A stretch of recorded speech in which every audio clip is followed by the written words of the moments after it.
Hello, I'm Madeline Blackman, and this is my Physics 2211 Lab 2 Motion of a Falling Object. The agenda for this lab is that we're going to have a brief introduction, the physics principles, the experiment itself, a comparison between the experimental model and the computational model, an analysis, the what does it mean, and what if questions. The purpose of this lab was to observe the motion of a falling object and view the Newton's laws through computational and experimental models.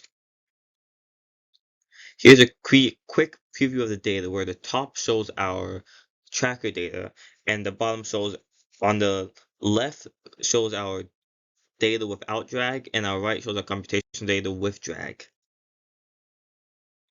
The main physics principle involved in this lab again was Newton's second law.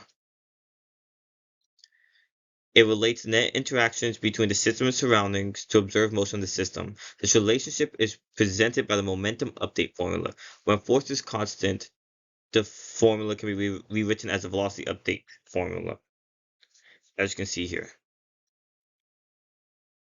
Here is our tracker data of the experiment. As you can see, I dropped the ball from a meter height and tracked each point as it fell down for approximately 0.4 of a second. And this data was what was used to thus create my computational model as seen here. Here you can see my code where I have all the values for the ball itself and then the mass of the paper ball, the j-hat vector, and the drag in this case for the without drag graph, it would be 0. Here you can see my calculations for calculating net force and how my position and velocity was updated based on this, and then the print statement. When we run this code, you can see the ball creates a elliptical path as it goes downward as it falls slow, it accelerates and falls slower, and the velocity is constantly going down, decreasing the whole time.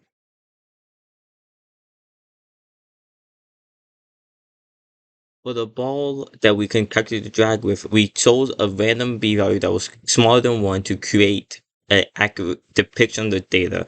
And when we run this one, unlike the other one, the velocity graph has a little bit of a curve built into it.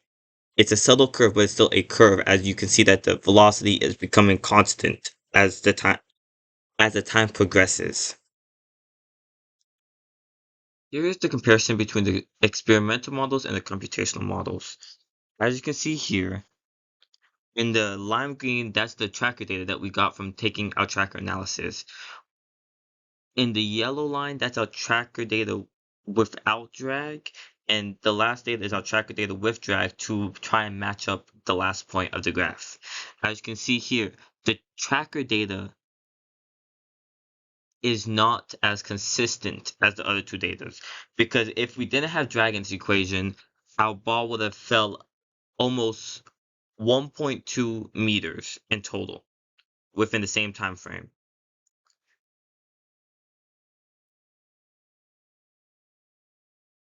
Our analysis is some source of error in this experiment is first of all the improper placement of the point on tracker. Secondly, the drag equation and calculating drag and reasoning everything out for a drag equation.